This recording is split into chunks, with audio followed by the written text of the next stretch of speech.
સૌપ્રથમ તો જે Rajkot cyber crime police station છે એને સંલગ્ન જ એક સાયબર સેન્ટિનલ લેબ ચાલુ કરવામાં આવી છે, જે એક પ્રાઇવેટ ટ્રસ્ટ જેનું નામ છે Rajkot cyber city security trust.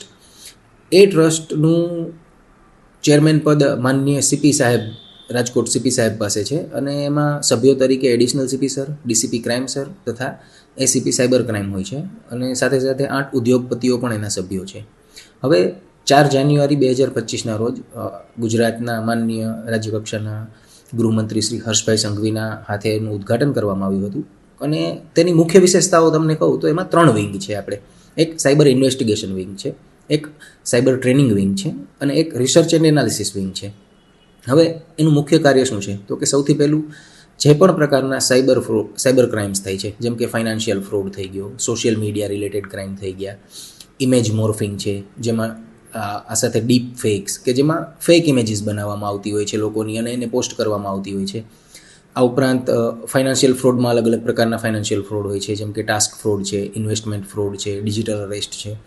તો આ તમામ પ્રકારના જે સાયબર ક્રાઇમ્સ થઈ રહ્યા છે એક ક્ષેત્રમાં ઇન્વેસ્ટિગેશન માટે ડિફરન્ટ ટાઈપ્સના ટૂલ હોય છે. માલ્ટેગો ટૂલ છે, સોફ્ટવેર છે, રિવર્સ એન્જિનિયરિંગ ટૂલ્સ હોય છે, યુફેડ સિસ્ટમ છે. એ બધી સિસ્ટમ્સ છે એ એન રીતે આપણને ઇન્વેસ્ટિગેશનમાં હેલ્પફુલ થતી હોય છે. તો સાયબર ઇન્વેસ્ટિગેશનમાં આ રીતે હેલ્પ થાય છે. બીજું કે સેન્ટિનલ્સમાં સાયબર એક્સપર્ટ્સ પણ હાયર કરવામાં આવેલા છે, જે આપણને ઇન્વેસ્ટિગેશનમાં હેલ્પ તો કરે જ છે, સાથે સાથે અધર પોલીસ ઓફિસર્સ છે, પોલીસ સ્ટાફ છે, તો એમને સાયબર ઇન્વેસ્ટિગેશનની ટ્રેનિંગ પણ આપવાનું કામ એ સારી રીતે કરે છે.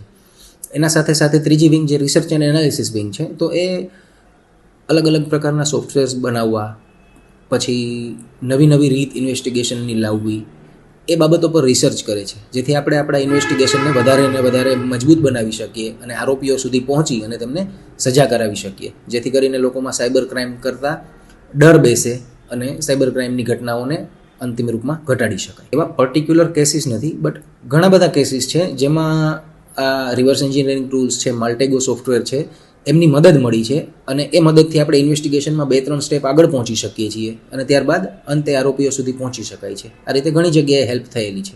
યસ, આ ગુજરાતનું ફર્સ્ટ આ ટાઈપનું સેન્ટિનલ્સ લેબ છે. આ રીતનું બીજું ગુજરાતમાં કોઈ જ નથી.